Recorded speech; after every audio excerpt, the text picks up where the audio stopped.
Bonsoir tout le monde et bienvenue dans ce nouvel épisode du Forum du Parti de la France. Naître ou ne pas naître, non, ce n'est pas une émission sur le théâtre anglais, ce n'est pas une émission sur William Shakespeare, c'est bien une émission sur l'idéologie, j'ai envie de dire, pro-vie, sur ce que nous défendons, bien évidemment, autant que nous, j'ai envie de dire, membres, personnalités politiques, ou alors membres associatifs comme Edmé, on va parler avec elle dans quelques instants, ou vous, chers auditeurs, et peut-être également militants dans votre vie privée. Déjà, tout d'abord, je voulais m'excuser parce que la semaine dernière, mon micro a eu un problème, et par conséquent, le son était mauvais, et ça, je m'excuse. J'espère qu'il est mieux maintenant. Malheureusement, j'ai pas réussi à le réparer totalement, mais j'ai fait des tests, donc je m'excuse pour ça.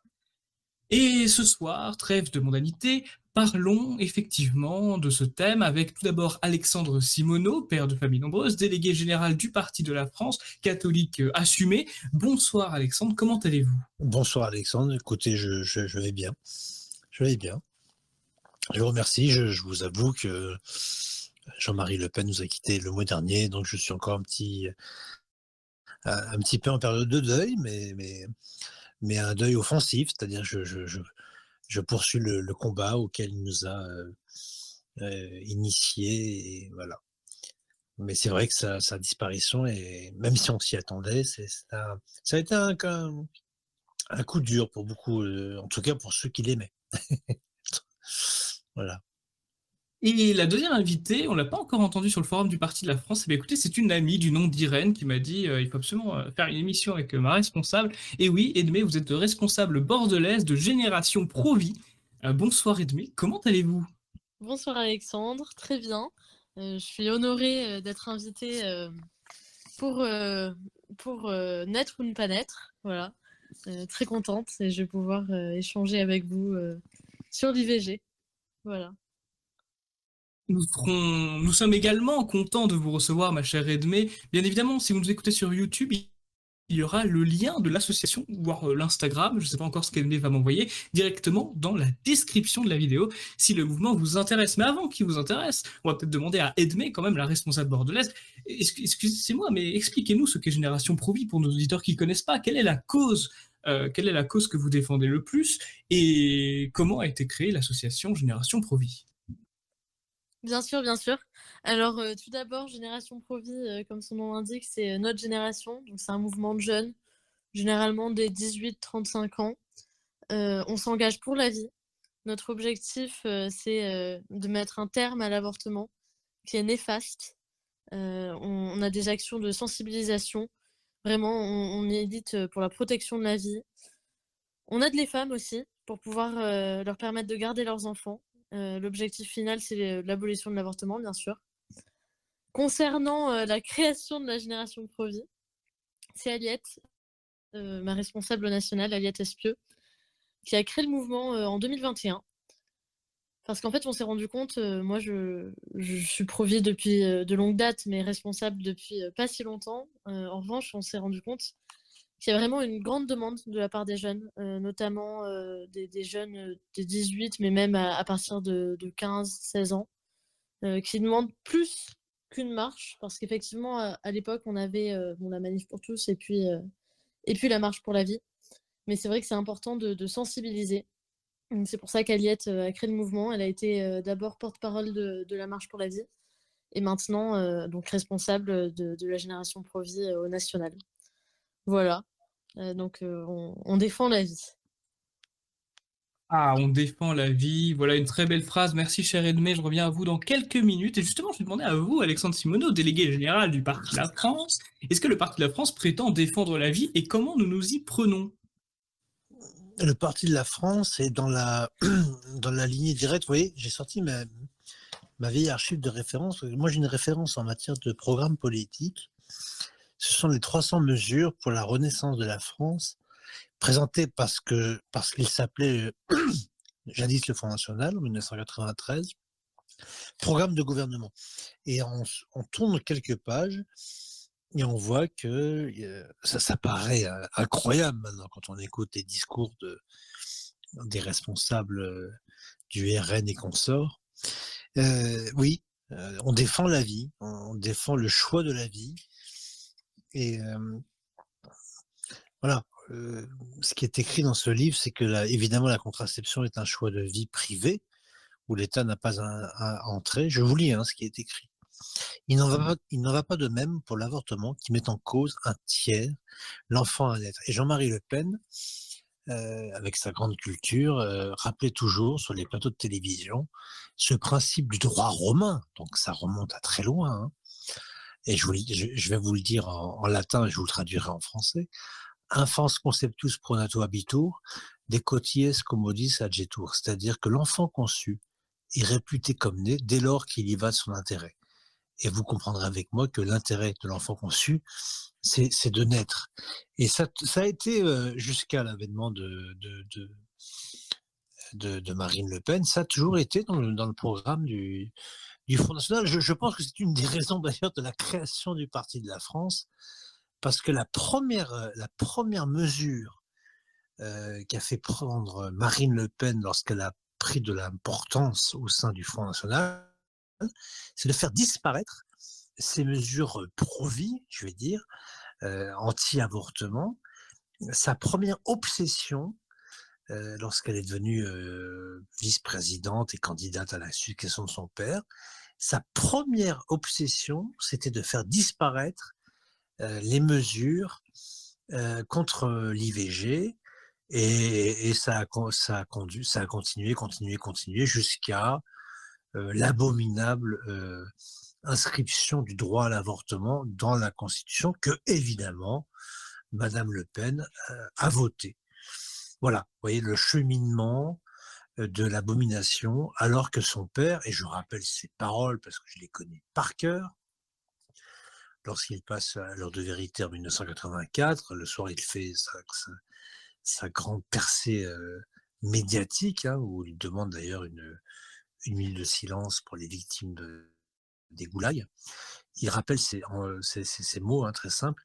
La légalisation de l'avortement a été dans notre pays une régression de plusieurs siècles, voire même de plusieurs millénaires. Et là, je n'invente rien, parce que je répète mot pour mot les mots de Jean-Marie Le Pen. C'est bien pour vous montrer la trahison. Il y en a eu d'autres. Mais les autres sont sociétales, économiques, philosophiques. Mais là, on parle de la vie.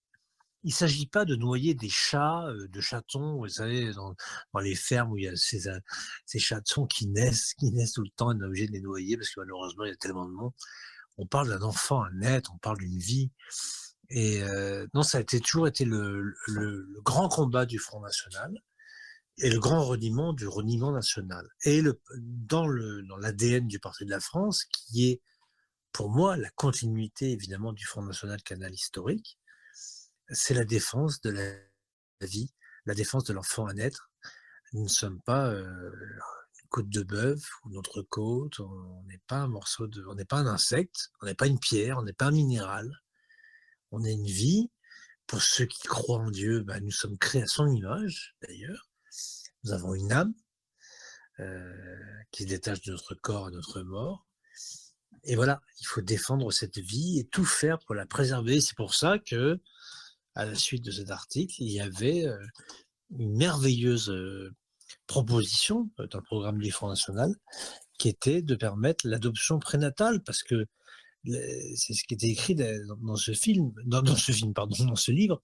On se trouve actuellement je cite le livre, 300 mesures. On se trouve actuellement dans une situation absurde. Un certain nombre de femmes enceintes, sans l'avoir réellement désiré, cherchent par l'avortement une solution inacceptable à leurs problèmes. Et par ailleurs, bien des couples stériles désirent adopter des enfants, mais la législation actuelle ne leur permet pas. C'est-à-dire qu'en France, en fait, pour avorter, c'est très simple, et pour adopter, c'est très compliqué, ce qui est scandaleux. Et l'adoption prénatale a toujours été dans les programmes de gouvernement du candidat, en tout cas Jean-Marie Le Pen, c'est-à-dire tout mettre en place pour préserver la vie. Il s'agit de défendre la vie. Parce que le débat de savoir si l'avortement est un crime ou ne l'est pas, je veux dire, il n'y a pas un scientifique, il n'y a pas un médecin qui pourra vous dire qu'un avortement n'est pas un crime. Quand on entend les battements du cœur, moi je suis père de 5 enfants, j'ai entendu les battements de cœur de mes enfants à quelques semaines. Et quand je vois le délai légal de l'avortement, oui, évidemment, c'est un crime. C'est un crime abominable. D'ailleurs, c'est la définition qu'on a donnée à l'Église catholique au Concile Vatican II, hein, bien qu'il a été le concile de tout le libéralisme, etc. L'Église a bien défini l'avortement comme un crime abominable. Non, il faut tout mettre en place pour favoriser l'accueil de la vie à tout prix. Voilà. Et dans le Parti de la France, et c'est dans l'ADN du Parti de la France, parce que le Parti de la France s'est constitué justement lorsque le Front National a commencé sa dérive à gauche avec Madame Le Pen, qui est une femme de gauche, on l'a toujours su, et elle l'est toujours, assumée d'ailleurs.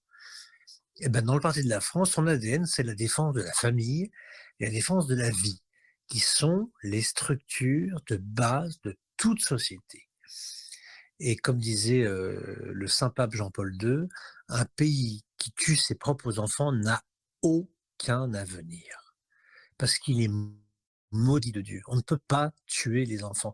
Et d'ailleurs, je mets pas forcément Dieu, parce qu'il y a des tas de gens qui sont athées ou agnostiques ou qui n'ont aucune religion et qui défendent la vie, parce qu'ils savent très bien que l'enfant conçu est réputé comme né dès lors qu'il y va son intérêt. On respecte l'enfant à naître. Et quand on voit toutes les structures qui sont mises en place pour accueillir les handicapés, les malvoyants, les malentendants, les autistes, enfin tous les gens qui sont en difficulté, mettez en place la même chose pour les enfants qui ne sont pas désirés ou dont les femmes sont en extrême difficulté. Il faut tout mettre en place pour accueillir la vie.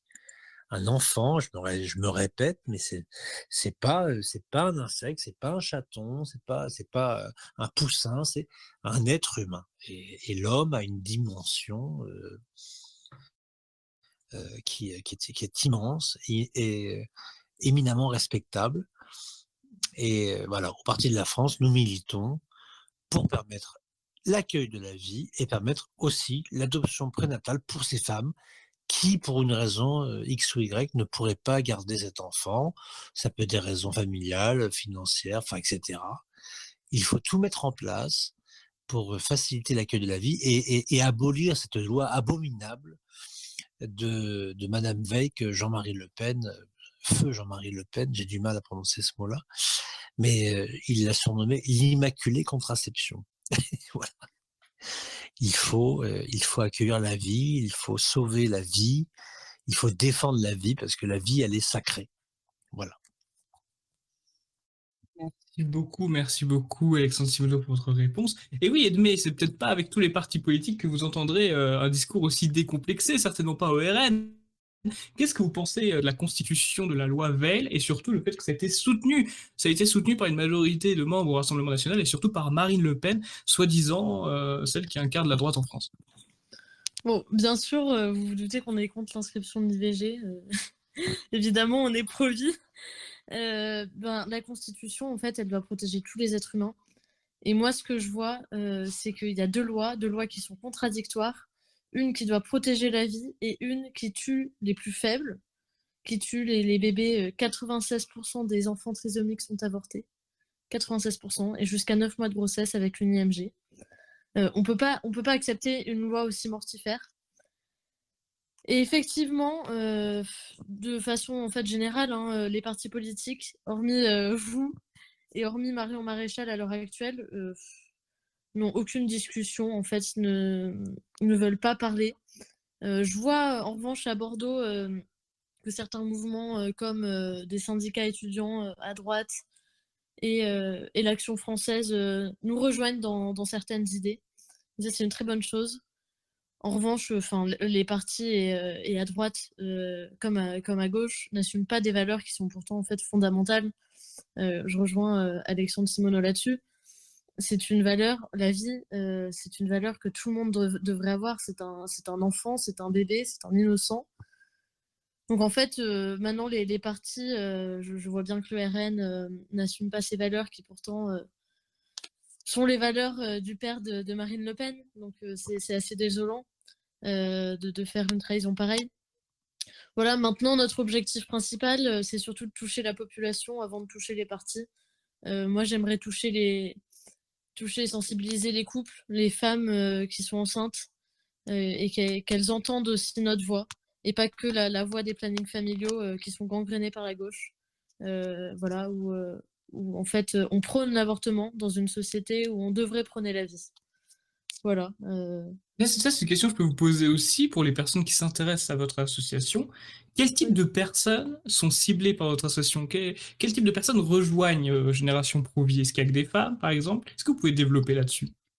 Non, on n'est pas que des femmes, alors on est beaucoup de femmes.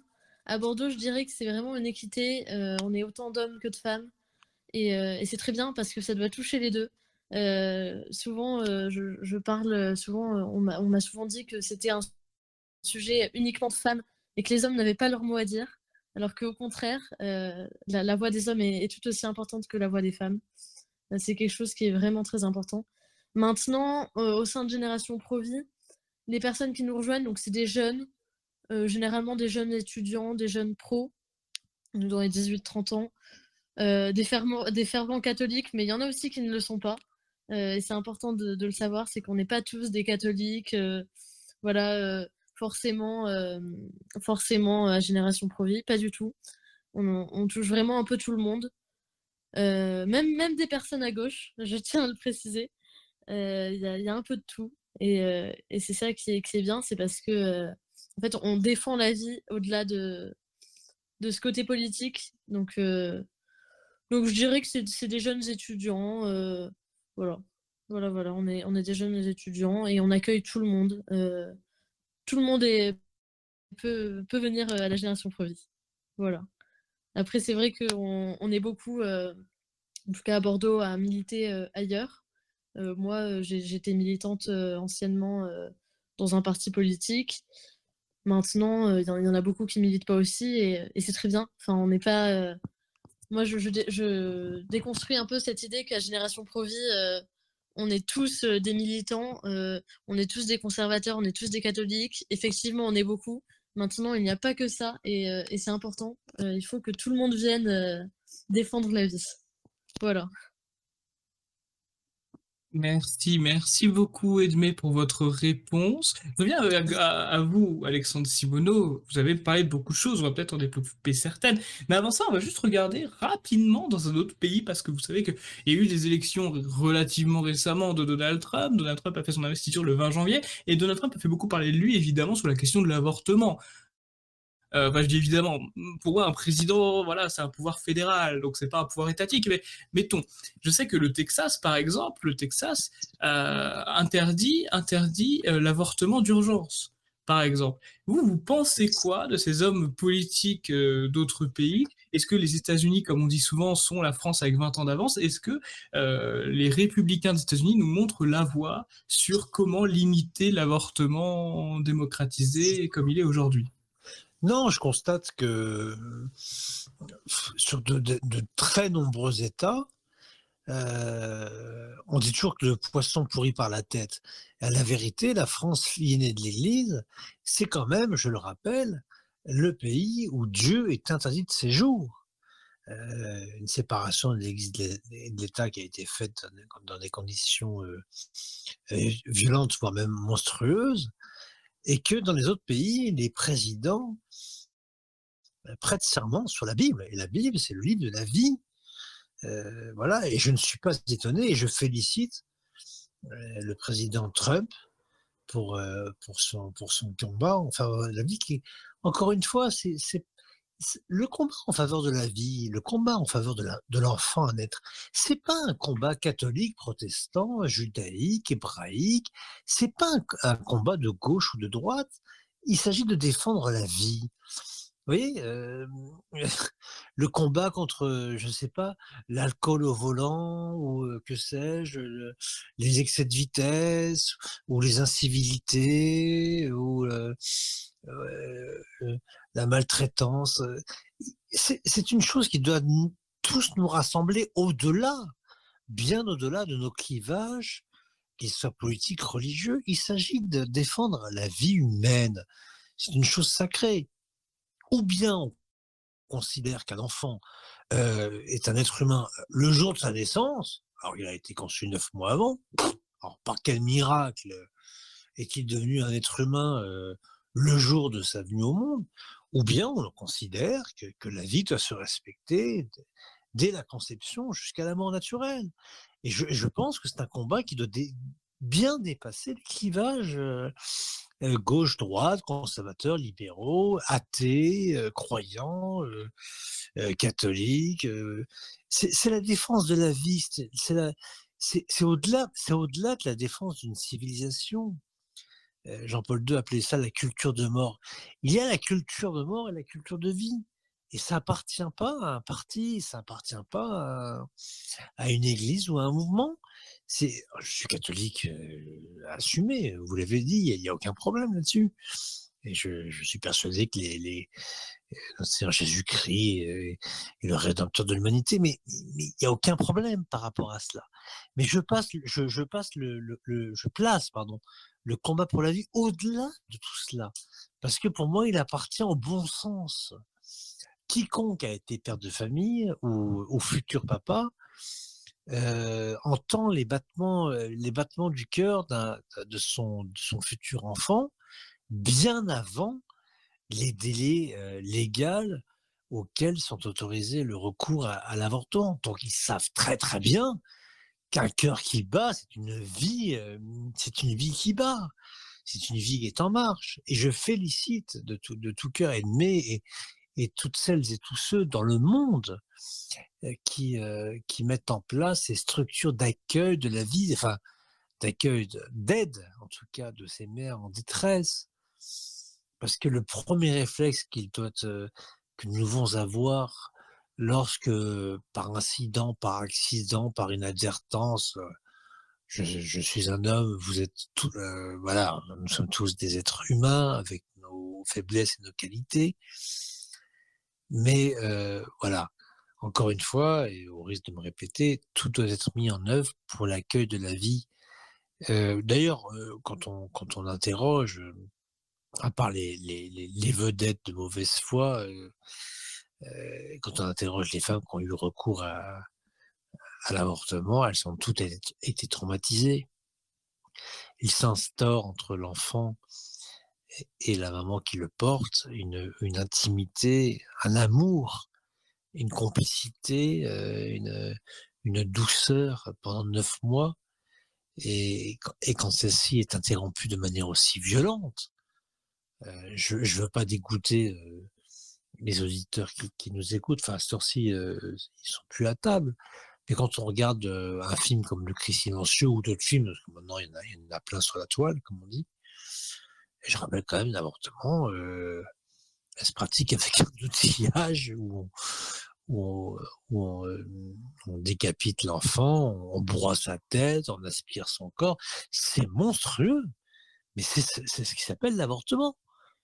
Et ils sont allés se féliciter. Jordan Bardella, le président du reniement national, ce qu'ils appellent le RM, s'est félicité au journal du 20h, c'est-à-dire vraiment au journal où il y a plus d'écoute. Il s'est félicité que le droit à l'avortement ait pu être inscrit dans la Constitution. Marine Le Pen l'a voté. La plupart de ses compères, d'ailleurs, qui ne risquent pas d'être pères parce que ils ont des mœurs qui font que j'essaie de passer sous le coup de la loi. Voilà, ce sont des mignons, comme disait Jean-Marie Le Pen. Mais le pire reniement de l'histoire du Front National, c'est celui-ci. C'est même pas l'exclusion de Jean-Marie Le Pen du Front National. Le pire reniement de l'histoire du Front National, c'est le reniement de la vie. Et ça, je suis désolé de l'accabler, mais Marine Le Pen est l'acteur numéro 1. Elle a eu une obsession, certainement par ses influences maçonniques et ses fréquentations. Parce qu'il faut savoir il faut rappeler à temps et à contre-temps, parce que les gens n'ont pas de mémoire. Un ancien militaire dont je tairai le nom parce que j'ai pas envie d'aller au tribunal disait: Français, vous avez la mémoire courte. Il faut rappeler que la loi sur l'avortement a été avant tout rédigé au Grand Orient de France. Toutes les lois, qu'elles soient sur la pornographie, sur le divorce, sur l'avortement, sur le mariage pour tous, tout ce qui a contribué à détruire, à anéantir la famille, l'être humain, la dignité humaine, tout ça, ça a été rédigé dans les loges maçonniques. C'est très clair et net. Il y avait à l'époque, je m'en souviens très très bien, il y avait eu un droit de savoir, c'était l'émission sur TF1, un droit de savoir sur les francs-maçons. Et on interrogeait un ancien grand maître du Grand Orient de France, la référence, c'était là. Bon, je dis pas que c'est l'église du diable, enfin on y est presque, puisque le diable n'a pas d'église. Mais bref, il disait, c'est moi qui ai rédigé le texte qui est devenu le texte de Madame Simone Veil. Voilà, la boucle est bouclée. Ce sont des... C'est ce que dit la Sainte Vierge, je crois, à Fatima, où le combat ultime, on ne doit pas en être loin d'ailleurs. Hein. Je suis pas, attention, je suis pas un prophète de malheur. Je vous dis pas que la fin du monde est pour demain, mais le combat ultime entre le bien et le mal va se jouer sur la vie, sur la famille, sur le mariage. Tout va se jouer là-dessus, parce que finalement. Satan et ses suppôts auront bien remarqué que ce qui différencie profondément le bien et le mal, et tous ceux qui choisissent le bien, sans être forcément catholiques ou autres, et ceux qui choisissent le mal, c'est là-dessus que tout va se jouer. Et la défense de la vie, l'accueil de la vie, l'accueil d'un enfant à naître, un enfant qui arrive, oh mon Dieu, tu es encore enceinte, un enfant est toujours un don de Dieu. Voilà. Et c'est vraiment une lutte de deux civilisations. Voilà, c'est vraiment le message le plus important. Vous disiez être ou ne pas naître, le thème de notre conversation. Et ben c'est être humain ou ne pas être humain. C'est-à-dire que ceux qui prônent l'accueil de la vie, le respect de la vie, sont des êtres humains. Ceux qui prônent la culture de mort, excusez-moi, je ne sais pas comment les nommer, ils sont voilà, ils sont en faveur de la culture de mort. C'est vraiment deux combats qui s'affrontent et qui s'affronteront jusqu'à la fin des temps. Donc encore une fois, il faut vraiment lutter surtout sur la banalisation de. Vous avez remarqué que quand un terme gêne, avortement par exemple, on sent la violence de la chose. Alors on dit IVG, voilà, on met des abréviations. Mais l'avortement, encore une fois, c'est quel qu'en soit, et je pèse mes mots, hein, j'ai entendu des milliers de circonstances, les viols, les problèmes financiers, enfin, tout ce qu'on peut rencontrer dans nos vies, à toutes et à tous. Mais encore une fois, le débat de fond. Quelle est la question? Est-ce que c'est un crime ou ça ne l'est pas? C'est le débat de fond. C'est un crime. N'importe quel médecin normalement constitué et de bonne foi et sincère et honnête, sans être catholique ou sans aller à Saint-Nicolas et Chardonnay tous les dimanches. Non, je dis pas que c'est une caricature, mais je dis, voilà, n'importe quel médecin normalement constitué et honnête avec lui-même, avec sa formation, avec ses connaissances scientifiques, vous dira que l'avortement est un crime. Doit-on autoriser le crime? Doit-on se réjouir, comme l'a fait M. Bardella ou comme l'a fait Mme Le Pen, que le crime légalisé soit inscrit dans la Constitution? Vous voyez, moi, ce simple argument me suffit à ne plus avoir aucune confiance en ce monde-là, ce rassemblement national qui ne rassemble rien. Ils ont renié.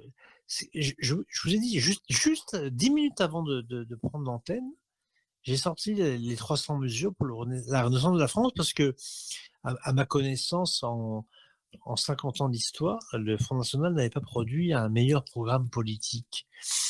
Et j'ai relu les premières pages qui concernent la famille. Mais elles sont fondamentales. parce que la famille, c'est la base, c'est la base de la vie, c'est l'institution qui doit être sacrée, et qui est la base de toute nation.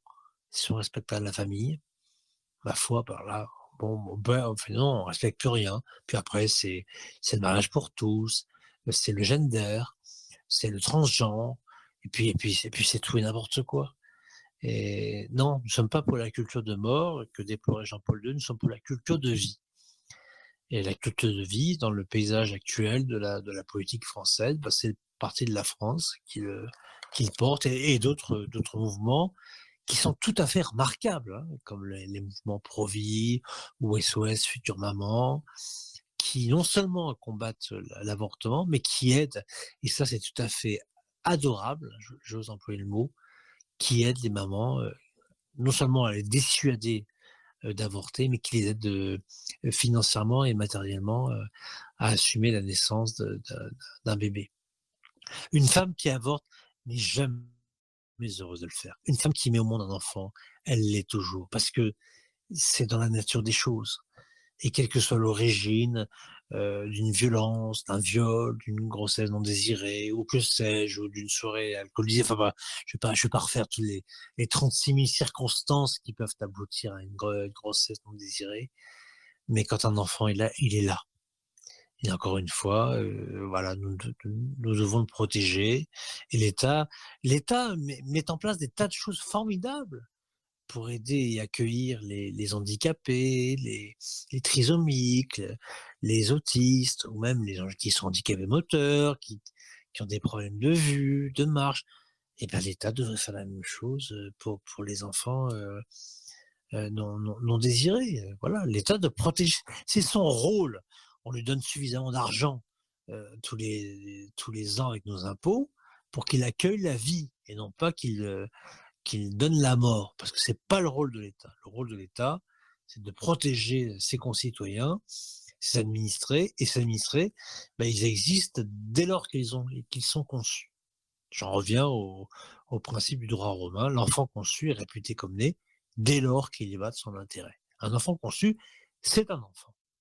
N'en déplaise à ceux qui... Mais je vois pas, même à l'heure actuelle, qui pourrait prétendre qu'un enfant dont on entend les battements de son cœur n'est pas un être humain. Enfin, soyons sérieux.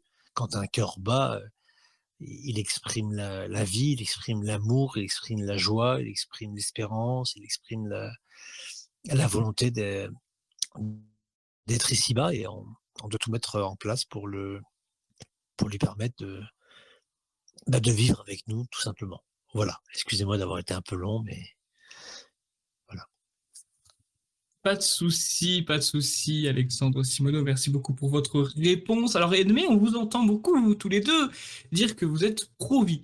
Mais est-ce que ça veut dire que ceux qui sont opposés farouchement à un allègement de la loi Veil, ceux qui sont favorables très fortement à l'euthanasie suicide assistée, est-ce que ça veut dire qu'ils sont pro-mort? Est-ce qu'ils sont contre la vie? Qu'est-ce que vous pourriez répondre à ça? Effectivement, je pense qu'ils sont contre la vie. Je vois que l'avortement est promu partout en France. Donc c'est un raccourcissement de la vie. Quand on promet l'avortement et l'euthanasie, moi j'en discutais justement avec mon amie Yasmine. À l'heure actuelle, en fait, on est dans une époque où nos grands-parents vont mourir d'une euthanasie, où ils ne pourront pas porter dans leurs bras leurs petits-enfants qui auront été avortés.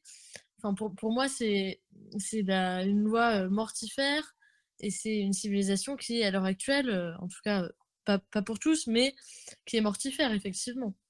Il me semble que quand on est pour la vie, on ne demande pas des lois mortifères, voilà, tout simplement.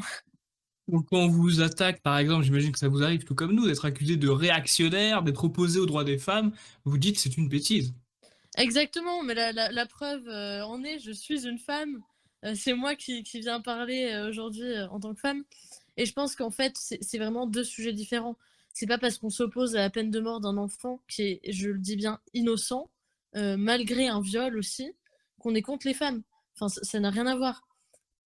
Nous, on est pour l'équité. C'est-à-dire qu'en fait, on respecte chacun, quelle que soit sa taille, son âge. Enfin, en fait, que ce soit un embryon à la personne âgée, on respecte. Et en fait, la question de fond, elle est là, c'est est-ce que l'embryon est un être humain? Parce qu'en fait, la science, et enfin même le Code civil d'ailleurs, l'article 16, reconnaît que l'embryon est un être humain. Et en fait, c'est dès sa fécondation, pardon. Donc pour moi, c'est plus une question d'humanité qui justifie les pro-IVG. L'avortement, pour moi, maintenant, les pro-IVG, ils promeuvent par rapport à la taille, l'âge, la conscience. Mais pas l'être humain, pas la vie. Donc il me semble que oui, on est traité de réactionnaire. Mais bon, comme dirait Philippe de Villiers, on n'est pas les derniers des Mohicans. On est l'avenir de demain. Voilà. J'avais une amie qui s'appelle Yasmine. Je plaisante. Non, blague à part, c'est une plaisanterie, hein, évidemment. Euh, vous savez qu'on aime bien être taquin dans notre émission. Oui, j'ai envie de vous entendre un peu plus sur le sujet de votre association, bien évidemment. J'ai envie de dire, quelles sont les principales actions que vous menez afin de défendre votre cause, Edmé? Alors, nos actions, on a pas mal d'actions, comme on pourrait dire, choc, c'est-à-dire du tractage, collage, des actions banderoles aussi en ville. Maintenant, on vient de commencer, j'ai ouvert ma section à Bordeaux tout récemment, il y a 2 semaines. Donc c'est vraiment très récent, mais c'est vraiment en fait du militantisme pur et dur, un peu comme la politique, donc les collages, etc. Maintenant, notre objectif principal, c'est aider les femmes. Donc en fait, on est en lien avec des associations pour des colocations de femmes enceintes pour leur apporter des choses. Donc j'ai pour objectif de monter un kit de maternité avec poussette, lit, etc. Tout ce qu'a besoin une femme enceinte pour son bébé. Donc ça, c'est une des principales actions qu'il y aura à Bordeaux prochainement. Bien sûr, on a la Le Jeune Academy, qui est très importante pour les personnes qui veulent se former. Donc pour les militants, on a une semaine l'été où c'est vraiment des formations avec des conférences, de la sensibilisation. Enfin, réellement, on a énormément de formations. En fait, on n'est pas militant comme ça parce qu'on on le décide, si je puis dire. On a des formations à travers aussi des films. On débat sur des films soit pro-avortement, soit anti-avortement, pour vraiment avoir les deux raisonnements et pour aussi avoir une capacité de discernement. Les conférences, on organise beaucoup de conférences sur la bioéthique et aussi sur des représentants juridiques, donc des avocats, voilà, etc. Et puis, bah voilà, enfin, encore une fois, on essaie d'agir sur tous les points et on a vraiment un accompagnement auprès des assos, auprès des associations pro-vie. Voilà, voilà. Merci beaucoup, Edmé. N'oubliez pas d'appuyer sur le petit bouton bleu à la fin de votre intervention. Et à vous, Alexandre Simoneau, j'aimerais vous poser cette question parce que c'est bien, on défend la vie. On défend la vie, voilà, l'avortement, on a compris ce qu'on en pensait, mais une fois que les bébés sont nés, que propose le Parti de la France concrètement pour aider les familles? Est-ce qu'on s'arrête au stade de la naissance ou est-ce qu'on a une vision précise de ce que doit être la famille française? La vision précise de ce que doit être la famille française, c'était la vision de bon sens qu'avait feu Jean-Marie Le Pen, c'est-à-dire une mère, excusez-moi, une mère au foyer euh, devrait et doit avoir un salaire maternel, un salaire parental, parce que il n'y a pas d'avenir de nation sans individu, il n'y a de force que d'hommes. Je crois que c'est Keynes qui disait ça, l'économiste. Et il serait tout à fait anormal que de nombreuses femmes, de mères de familles nombreuses, elles restent à la maison, elles s'occupent de la maison, elles s'occupent du foyer, elles s'occupent des enfants. Elles devraient recevoir un véritable salaire maternel. Je ne parle pas d'allocation familiale, je parle d'un salaire maternel. Parce qu'elles sont, elles, elles produisent le véritable emploi indispensable. Je dirais même que c'est non seulement le plus vieux métier du monde, c'est pas on dit souvent la prostitution, c'est le plus vieux métier du monde. Je dis non, non, non. Le plus vieux métier du monde, c'est mère au foyer. Et une mère au foyer devrait être rémunérée parce que elle assure la pérennité de la nation, de la patrie.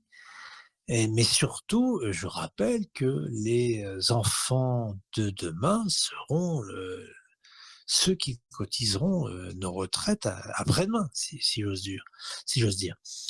Et oui, il faut mettre en place donc l'adoption prénatale, évidemment, comme je l'ai dit, pour celles qui pourraient pas, malheureusement, pour des raisons X ou Y, garder cet enfant. Mais encore une fois, nous devons protéger la vie. Et puis, encore une fois, c'est pas une loi, même si elle s'appelle Simone Veil, qui nous ôtera de la tête que l'avortement est un crime. Je suis désolé, et quelles qu'en soient les circonstances. En revanche, il faut tout faire pour aider les femmes.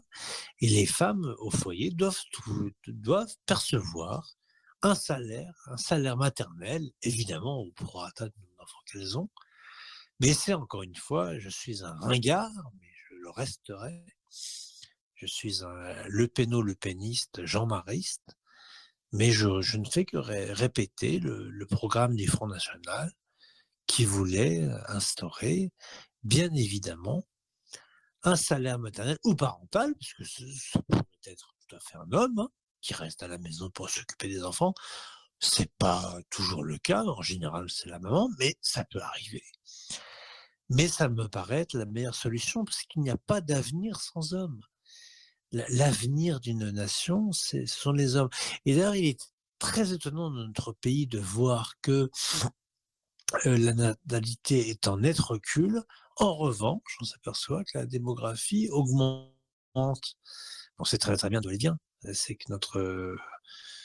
je vais répéter, je vais faire du Jean-Marie Le Pen, mais c'est la vérité, malheureusement. Notre pays est en submersion migratoire. Oh mon Dieu, le Premier ministre a osé employer ces mots, mais c'est la vérité. C'est la vérité. C'est-à-dire que lorsque nos Français, nos couples franco-français font un ou deux enfants, ceux qui viennent nous occuper, comme disait Jean-Marie une fois, qui viennent pondre chez nous. Oui, parce que c'est la technique de la ponte. Le droit du sol, c'est la technique de la ponte. C'est-à-dire que vous venez ici, vous n'avez rien à voir, ni de près ni de loin avec ce pays, mais l'enfant qui va naître dans la périphérie de cet État, il sera français, ce qui est une absurdité, et qui faisait dire à Montesquieu d'ailleurs que, pas parce que une vache née dans une écurie, ça fait d'elle un cheval de course. Oui, je cite Montesquieu, je ne risque pas d'être... bon. Bref, voilà. Il faut d'une part tout mettre en œuvre pour éviter l'avortement, qui est un crime. Et le crime ne pourra jamais être légalisé, même s'il l'a été, par erreur. Parce que la vie, c'est la vie, elle est sacrée. Et même sans connotation religieuse, c'est la vie d'un homme, c'est la vie d'une femme. D'autre part, il faut tout mettre en œuvre pour faciliter l'adoption prénatale, et ensuite tout mettre en œuvre pour que les femmes qui souhaitent librement rester au foyer pour s'occuper de leurs enfants soient rémunérées par l'État, parce que ça me paraît tout à fait normal. Cela nous paraît tout à fait normal. Bon, je ne vais pas commencer à attaquer certaines personnes de certains organismes. Il y a tellement de gens qui sont payés à rien foutre dans notre pays. En tout cas, on pourrait payer les mères de famille, ça largement, parce qu'elles rendent un immense service à la patrie, le plus beau service qu'on ne puisse rendre, c'est d'assurer, pas uniquement nos retraites, mais d'assurer la survie de la nation française. Donc oui, adoption prénatale, abrogation de l'avortement, parce qu'il est un crime, tout simplement. Ce qui est extraordinaire, c'est qu'on dans ce pays, on a interdit la peine de mort pour les criminels, mais on l'a maintenu pour les innocents. C'est-à-dire qu'un type qui a tué 5 gosses, 6 femmes, je sais pas quoi, bon, lui, il ira finir ses jours en prison et puis il sera libéré de toute façon, pour les raisons qu'on sait. En revanche, pour un pauvre gamin, une pauvre gamine qui a 5-6 mois d'existence, lui, il sera zigouillé pour des raisons XY. Il faut inverser les valeurs. Il faut mettre fin à la culture de mort. Il faut mettre en place une culture de vie, une culture d'accueil de la vie, une culture d'accueil de la famille. La famille, c'est vraiment actuellement la chose sur laquelle l'État, qui est aux ordres de je ne sais qui, mais se déchaîne avec le mariage pour tous, bien évidemment, mais aussi comment on dit ça, les LGBT, XYZ, enfin bref, ils mettent tout en place pour anéantir la famille. On remarquera, quand on cherche bien, les lois les plus scélérates, les décrets, les décisions les plus scélérates, c'est toujours pour attaquer la famille. Que ce soit dans le domaine de la pédophilie, l'éducation sexuelle à l'école, la libéralisation de la pornographie, tout ça, c'est fait pour attaquer et détruire la famille. Voilà. Bon. Alors, ceux qui croient diront, bah oui, c'est l'œuvre du diable. Ceux qui ne croient pas, bah, ils diront, c'est l'œuvre de ce qu'ils veulent. Mais c'est une vérité. C'est une vérité depuis la libéralisation du divorce, la libéralisation de la pornographie, la libéralisation de l'avortement, la libéralisation de toutes ces lois scélérates. Qu'est-ce qu'on a voulu avant tout attaquer? C'est toujours la même chose, la famille et la vie. Et malheureusement, nous avions le Front National pour défendre ces valeurs. Aujourd'hui, c'est le Parti de la France qui les porte, parce que ceux qui se réclament du Front National, et je plains celles et ceux catholiques ou autres d'ailleurs, qui continuent à y militer, et j'ai envie de leur dire, mais qu'est-ce que vous faites encore là-dedans? Parce que Madame Marine Le Pen a renié tout cela. Et le Front National, le Rassemblement National est le complice de ce système. Le Rassemblement National a un programme politique anti-vie, anti-famille, donc ils n'ont plus rien à voir avec nous.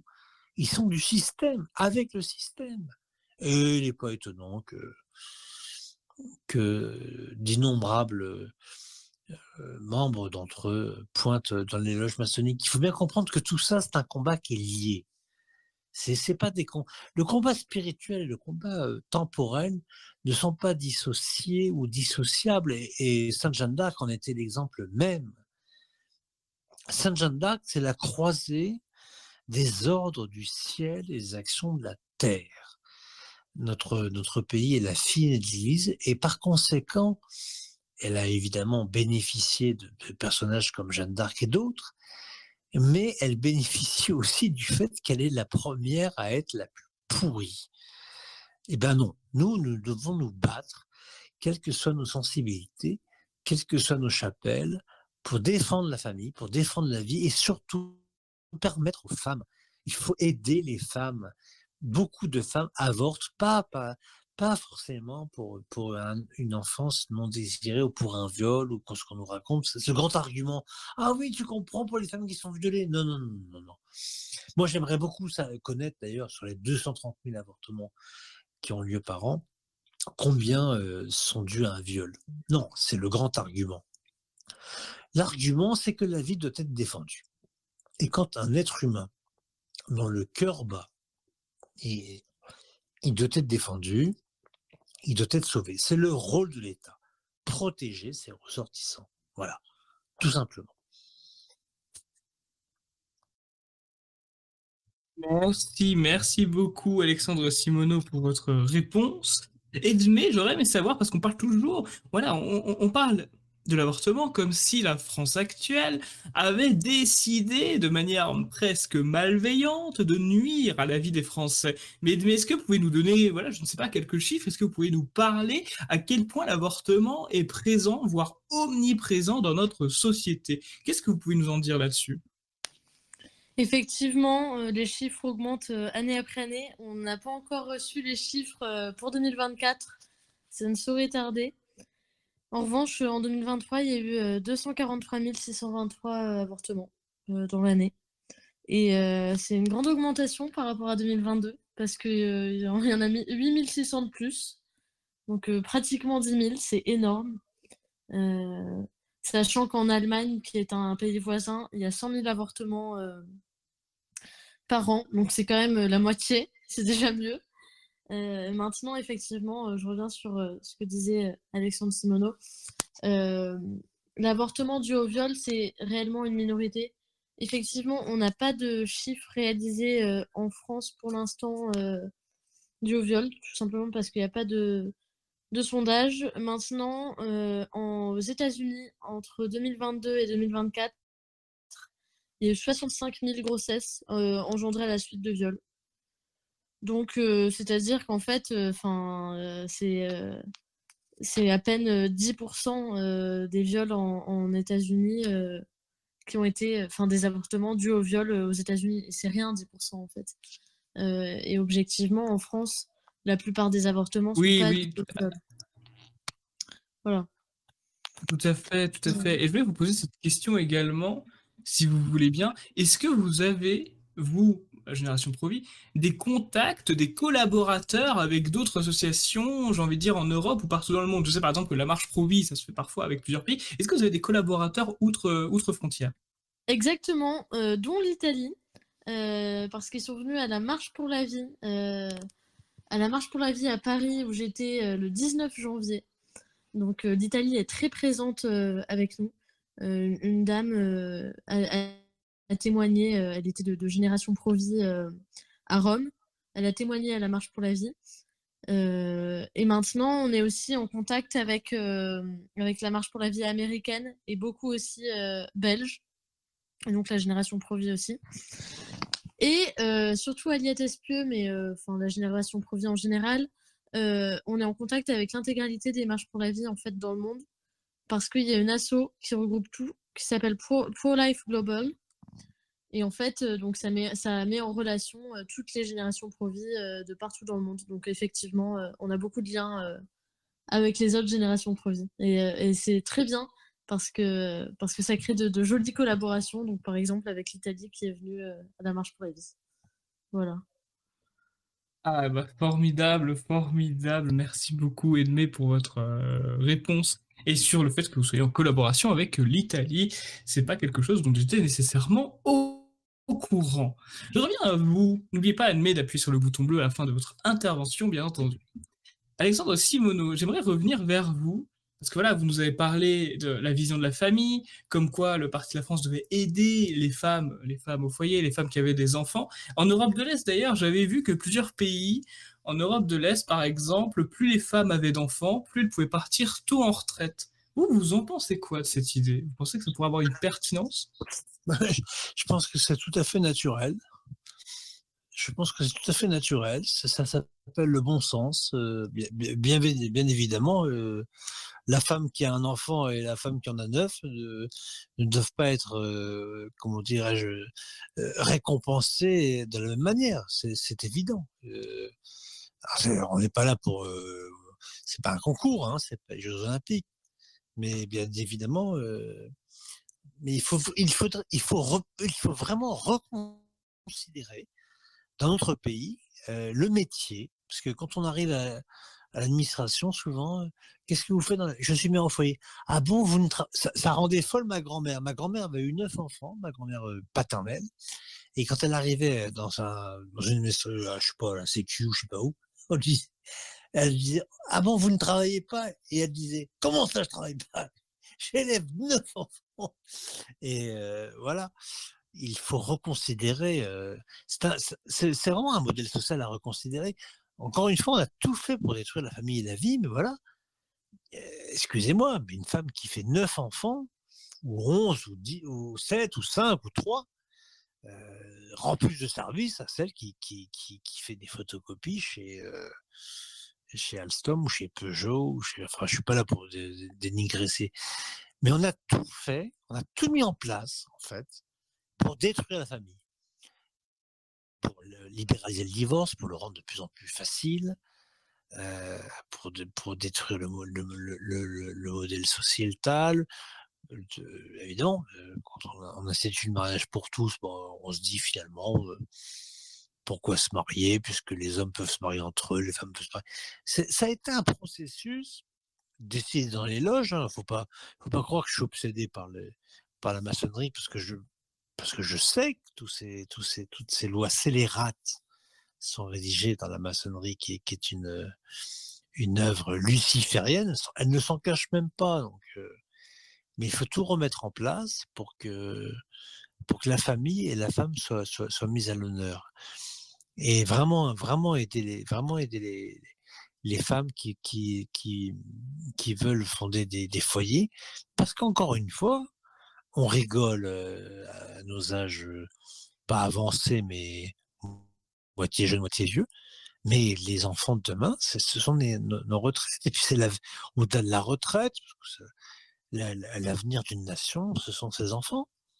Et une nation qui ne fait plus d'enfants et qui laisse d'autres nationalités venir en faire chez elle, et qui en plus leur donne la nationalité, ce qui fait d'eux des Français de papier. Et la formule est excellente, parce que, comme disait Montesquieu, c'est pas parce qu'une vache naît dans une écurie que ça fait d'elle un cheval de course, mais c'est tout à fait vrai.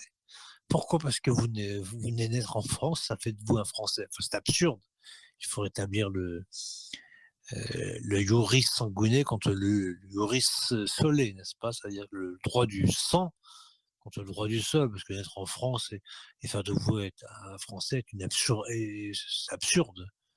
On est Français parce qu'on est de père ou de mère française. Il faut quand même un lien sanguin ou civilisationnel, ou du moins charnel, avec la nation, pas parce que vous venez comme ça par accident ou lors d'une escale, hop, je suis né en France, je suis français. C'est absurde, c'est scélérat. Ce droit du sol est une absurdité. Donc ça aussi, il faut tout reconsidérer, toute la politique migratoire, immigrationniste, analyste. C'est un ensemble, tout ça. Parce qu'en fait, on a tout fait pour non seulement mettre en place une culture de mort, mais si ça n'était que ça, on a mis en place une culture du grand remplacement. C'est pas notre ami Camus qui a inventé cette expression. C'est que si on considère et qu'on regarde de manière honnête et objective les chiffres, dans quelques décennies, nous serons minoritaires par rapport à une autre population qui n'a ni nos mœurs, ni nos coutumes, ni notre religion, voilà. Et le combat en défense, en faveur de la famille et de la vie, il est d'abord un combat sain, SAIN et SAINT, mais il est aussi un combat de salut national, parce que pendant que les Français font 1, ou 2 ou 3, 2 ou un grand maximum 3 enfants, on remarquera que pendant ce temps-là, la population française ne décroît pas, elle s'accentue. Donc, qui fait des enfants? C'est pas nous. Par conséquent, là, il y a un véritable danger. Donc, il faut revenir à des valeurs sûres que ne défend plus le Rassemblement national, que défend le Parti de la France, parce qu'il est l'héritier légitime du combat qui a été non seulement celui de Jean-Marie Le Pen. Jean-Marie Le Pen n'a pas fait le Front National tout seul. Il l'a fait avec Roger Hollande, avec Martine Louis-II, avec Martial Bide, avec les époux Pécrou, avec des tas de militants fidèles. Il faut adhérer et militer au sein du Parti de la France, parce que c'est lui qui porte aujourd'hui les paroles de la France éternelle, c'est-à-dire les paroles pour la renaissance de la France, ce qui était la vocation du Front National. Mais malheureusement, il l'a renié à tel point ils ont quand même eu l'honnêteté de changer de nom. C'est quand même pas mal. C'est la seule qualité, c'est la seule bonne action que je reconnais à Marine Le Pen dans ses 40 ans, enfin j'exagère, 40 ans. Qu'est-ce que je dis? Dans ses 20 ans de dictature, enfin de présidence du Front National, pardon, c'est d'avoir changé le nom du mouvement. Voilà. Au moins c'était clair, c'était net. Et non, leur combat n'est plus le nôtre. Leur combat, il est, je sais pas, notre combat, il est civilisationnel. Civilisationnel. Il s'agit, au-delà du combat pour la vie, au-delà du combat pour la famille, il s'agit d'un combat pour la survie de la France. Je ne plaisante pas quand on dit ça, parce que les gens se disent « Oh oui, vous exagérez, ouvrez les yeux ». Moi, j'ai un métier très simple, hein, je suis délégué pharmaceutique, donc je suis représentant en médicaments, si vous voulez, pour simplifier. Et la majeure partie de mon temps, je la passe dans les banlieues. Mais je peux vous dire, le grand remplacement, c'est pas une fable. Hein. C'est pas une invention de Zemmour, ou de Camus, ou de Le Pen. C'est que voilà, je passe des journées entières où je suis tout seul. Je suis le seul Français de souche, si on peut dire encore ça. Et que pour bouffer, à part manger à l'âge, je suis obligé d'aller manger un sandwich dans une station-service parce qu'il y a même plus la proposition d'une gastronomie française. Vous voyez? Non, il y a un double combat, un combat contre l'invasion migratoire, évidemment, et un combat en faveur de la vie. Et en fait, l'État, depuis 40, 50 ans, fait tout le contraire. Il fait la promotion de l'immigration. Allez-y, rentrez, servez-vous. Et puis vous, qui faites des enfants, non, avortez, détruisez la famille. C'est une abominable situation dans laquelle nous nous trouvons. Mais encore une fois, on peut inverser la vapeur à condition d'en prendre les moyens et à condition de vraiment comprendre le danger. Je ne sais pas si nos compatriotes réalisent encore le danger de disparition dans lequel se trouve notre pays. Ils se disent « Oh, la France est éternelle, elle est la 5e ou 6e puissance économique du monde, nous sommes ceci, nous sommes cela. » Mais ils ne se rendent pas compte, de ce que moi je vois au quotidien. Et là, il y avait un véritable problème. Donc, faisons tout pour les alerter. Voilà. Merci beaucoup Alexandre Simoneau pour votre réponse. Je vais revenir à vous, Edmé, si vous le voulez bien, bien entendu. J'aurais aimé vous poser cette question, parce qu'on parle de l'IVG, et l'IVG, quoi qu'on en pense, c'était créé pour répondre à un besoin. Quelles alternatives vous proposez aux femmes qui envisagent l'IVG tout d'abord? Ensuite, je vais vous demander, est-ce que vous pensez que la France est prête à accepter ces alternatives? Et enfin, qu'est-ce que vous répondez aux arguments qu'on entend souvent, que les restrictions ou les interdictions vis-à-vis de l'avortement pousseraient les femmes à des solutions clandestines dangereuses? Comment on fait pour proposer des alternatives sécurisantes pour elles? Alors, tout dépend, parce qu'on cherche à comprendre pourquoi l'IVG, pourquoi ces femmes veulent avorter. Si c'est une question de matériel ou de finances, on peut leur donner, en fait, vers des assos qui aident. Donc, par exemple, des associations de colocation, des kits de maternité, comme j'en parlais. Donc, si c'est une question de finances et qu'elles se sentent obligées d'avorter par finance, on peut trouver des moyens vraiment pour elles et pour qu'elles évitent cet avortement. Maintenant, voilà, si c'est issu d'un viol, bon, bah, évidemment, c'est dramatique, hein, mais sauf qu'en fait, l'enfant est également victime. Donc, on est prêt à accompagner les femmes. C'est vraiment un processus d'accouchement. C'est traiter le coupable en justice, clairement. On aidera les femmes s'il faut aider à l'emmener en justice. Et voilà, et puis maintenant, ben, malheureusement, il y a l'accouchement sous X et l'adoption. Mais malheureusement, ou pas malheureusement, parce qu'il y a des couples qui, effectivement, sont aussi en attente d'enfants. Et tous ces meurtres d'innocents pourraient vivre dans des familles accueillantes et les bras ouverts. Donc c'est notre politique vraiment familial du fait de aider et bien sûr, enfin, l'objectif principal, c'est que ces femmes gardent leurs enfants parce que ce serait un traumatisme encore plus fort d'avoir un avortement et en plus de subir un traumatisme ou de subir, des soucis financiers, ce serait un traumatisme en plus de perdre leur enfant. Maintenant, est-ce que vous avez besoin de précisions, un petit peu là-dessus? Voilà, moi je pars vraiment du principe que l'objectif principal, c'est de garder son enfant et qu'en cas de vraiment de grande nécessité comme le viol et encore une fois, il représente une minorité, dans les avortements, ben, c'est quand même mieux de garder son enfant. Voilà. Voilà, voilà. En tout cas, bah non, merci Edmé, mais effectivement, je vais vous demander une petite, quelque part précision, ce sera peut-être même la question finale avant de passer aux actualités.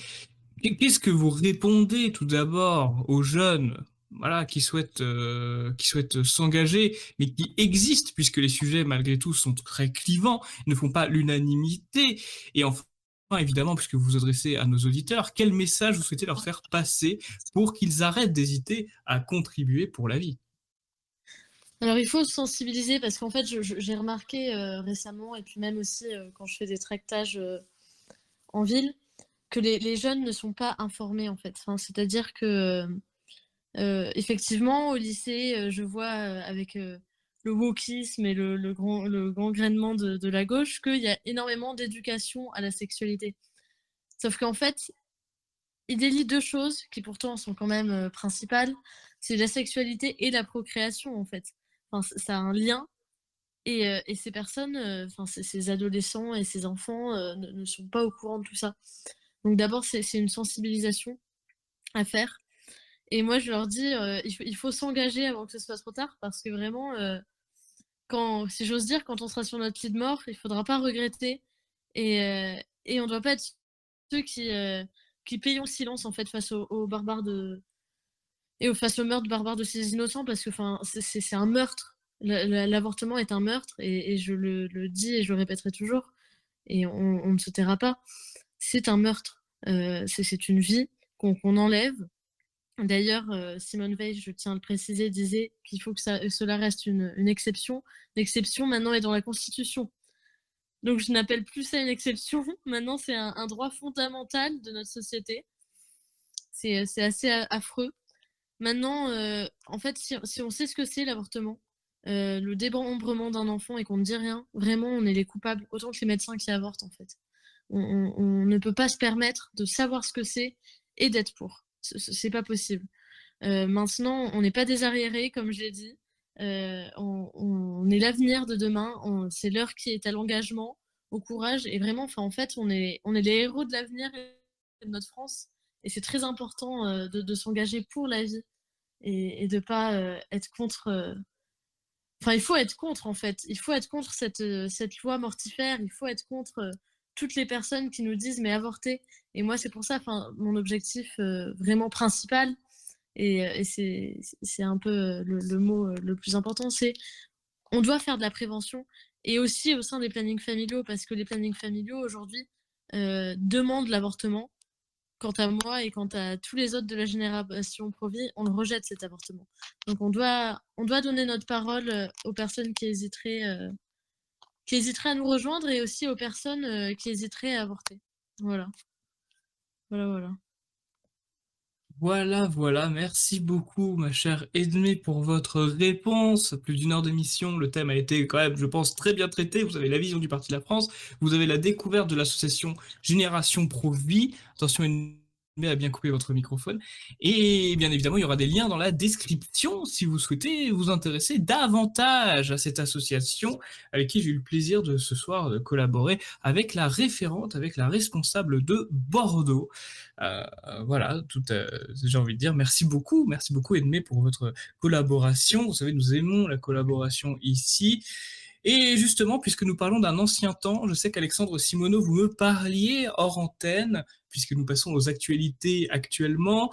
Jack Lang, vous avez vu une vidéo où Jack Lang s'est retrouvé un peu par hasard dans une manifestation contre la pédocriminalité. Quelle ironie, n'est-ce pas? Alexandre Simoneau, est-ce que vous pourriez nous parler de cette mésaventure qui est arrivée à notre ancien ministre de l'Éducation? Oh, mésaventures, non, je dirais bonne aventure. Euh, euh, je je prendrais pas des risques, mais je ferais de la publicité pour notre président, pour feu notre président d'honneur Roger Hollande. Il suffira à chacun des internautes qui nous écoutent de taper sur un moteur de recherche de YouTube, par exemple. Mais c'est intéressant d'écouter ça, c'est important, c'est très important d'écouter ça. Une vidéo qui n'a jamais été ni effacée ni censurée. Vous tapez par exemple Roger Hollande plus Jack Lang sur YouTube et vous écouterez ce que dit Roger Hollande à propos du passé de Jack Lang et vous comprendrez pourquoi Jack Lang a été pas agressé, il a été remis à sa place. Voilà, il était là pas au bon moment et au mauvais moment.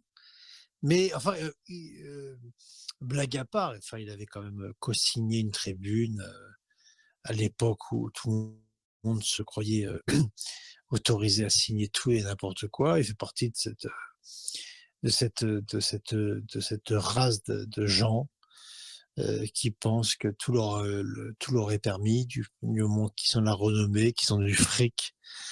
Et non, il n'a pas un passé glorieux. Mais je vous invite vraiment à écouter.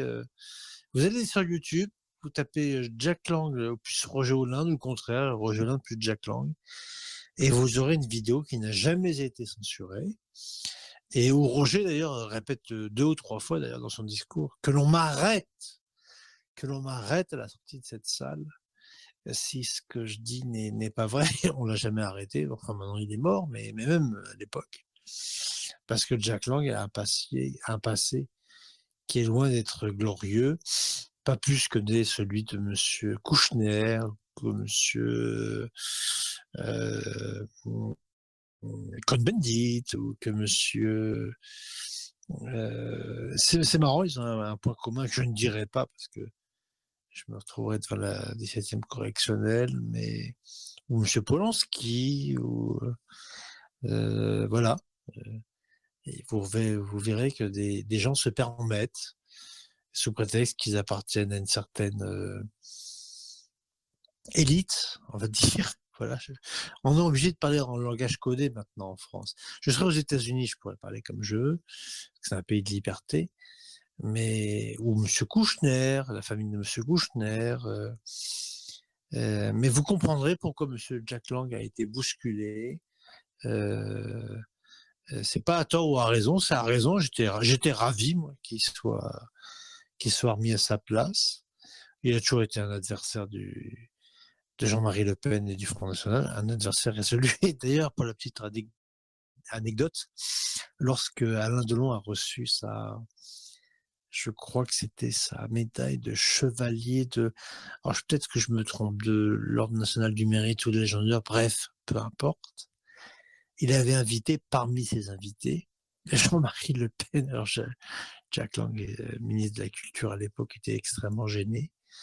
Mais Alain Delon ne reniait pas ses amis. Et donc Jean-Marie était là, très heureux. D'ailleurs, ils se sont suivis très près. Je vois toujours une symbolique du bon Dieu, de la providence, quand des vieux amis et des vieux compagnons de combat se quittent à quelques mois d'intervalle. Par exemple, voilà, Alain Delon et Jean-Marie Le Pen, 5-6 mois. Et puis même Jean-Marie Le Pen, qui est parti le 7 janvier, j'ai trouvé très touchant de la part du bon Dieu. Peut-être que sa famille me dira que c'est pas sympa, mais je rappellerai la mémoire d'Éric Stallins qui avait été le directeur national du DPS. Le DPS, pour les profanes, c'est département de protection et sécurité. C'est ce service du Front National qui assurait la protection des meetings, des manifestations, des rassemblements, etc., etc. Est parti 10 jours, 10-15 jours avant le président. Et c'est marrant parce que quand Éric est mort, je me suis dit, il est allé préparer la haie d'honneur là-haut. Je me suis dit, il est arrivé là, avec son oreillette, et son petit micro, et puis attention, le presse va arriver. Donc Jack Lang, non, je ne dirai rien, mais j'invite, je fais de la publicité, je suis pas rémunéré par YouTube, hein, mais c'est très important que, puisqu'elle n'a pas été censurée et qu'elle n'a aucune raison de l'être, j'invite nos auditeurs à bien écouter et à réécouter ce que dit Roger Holland sur Jack Lang, sur son passé, notamment dans ce mouvement qui s'appelle le Choral. Et ils y verront des révélations sur le passé de cet homme qui méritait bien de se faire foutre par terre place de l'Opéra. Voilà, je reste pas grand-chose en disant ça. Merci beaucoup, Alexandre. Et qui à côté de cela, oui, allez-y. Qui à côté de cela d'ailleurs reste, c'est ça le paradoxe de tous les êtres humains, car Jack Lang reste un homme de culture très intéressant et un professeur de droit public, je crois, agrégé de droit public, passionnant. Vous voyez, moi je fais toujours la part des choses, mais malheureusement, ces gens-là, comme Strauss-Kahn, hein, sauf que Strauss-Kahn, ça va. Enfin bon, bref, je vais pas en rajouter. Allez écoutez le discours de Roger Holland sur Jack Lang, vous le trouverez et vous le retrouverez. Il n'a pas été censuré et vous comprendrez toutes les raisons pour lesquelles j'ai été content de voir Jack Lang se casser enfin, il a été poussé par terre, enfin, ouais, il n'est pas mort, hein, ça va. Enfin, il y a quand même 86 ans, je ne savais pas qu'il était si vieux. Et je dois avouer que quand on voit son visage, alors je ne sais pas s'il a fait des liftings ou des injections, mais il fait peine à voir. Et pour ceux qui croient en Dieu, j'implore leur prière pour que Dieu soit clément vis-à-vis de personnages comme celui-ci qui ont un passé aussi abominable. Et je pèse mes mots. Mais écoutez la vidéo de Roger Holland, le discours de Roger Holland sur Jack Lang, et vous comprendrez et vous apprendrez beaucoup de choses sur ce personnage. Voilà. Et oui, merci beaucoup Alexandre Simoneau. Évidemment, ça va être compliqué. Évidemment, on va en parler. Vous le savez, c'est très compliqué de faire cette émission ce soir sans parler malheureusement de Louise. D'abord, psychodélique, on a parlé sur sa chaîne YouTube en se plaignant que les médias n'en parlaient pas assez. On avait le Parti de la France qui avait fait un communiqué là-dessus. Les médias commencent à en parler depuis quelques jours. Ça y est, on sort un petit peu de ce silence et on a des nouveautés. On a des nouveautés intéressantes. Alors avant de les donner, je vais contextualiser la chose en lisant tout simplement le communiqué de presse de Thomas Joly, président du Parti de la France. Thomas Joly nous dit « Le meurtrier de Louise serait donc un certain Owen Legrand, attardé, violent de 23 ans, resté au stade de l'adolescence et accro aux jeux vidéo. Suite à une défaite sur le jeu Fortnite, il aurait vengé sa frustration en agressant gratuitement la jeune collégienne jusqu'à tuer de plusieurs coups de couteau. Sur les réseaux sociaux, gauchistes et halogènes célèbrent comme une victoire le fait qu'il s'agit d'un Français de souche, comme si cela atténuait la responsabilité des extra-européens dans la grande majorité des crimes et délits commis dans le pays. Qu'il soit français ou étranger, si sa culpabilité est confirmée, il ne mérite qu'une seule chose, la peine de mort.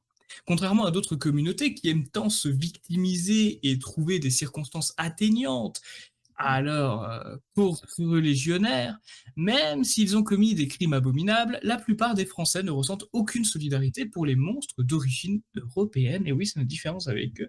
Alors, tout d'abord, oui, plusieurs choses à dire. Déjà, j'ai trouvé ça assez amusant que des Nurchis Les Nurchis, je sais pas si vous savez, c'est des groupes de niche qui font des mèmes, des blagues sur Internet. Beaucoup de Nurchis ont fait des mèmes par rapport à ça, en reprenant le logo du Parti de la France, en disant bah regardez le Parti de la France, vous êtes bien dégoûtés, c'est un Français pur souche qui a fait le crime, comme si on défendait les meurtriers français pur souche, ça n'a aucun sens.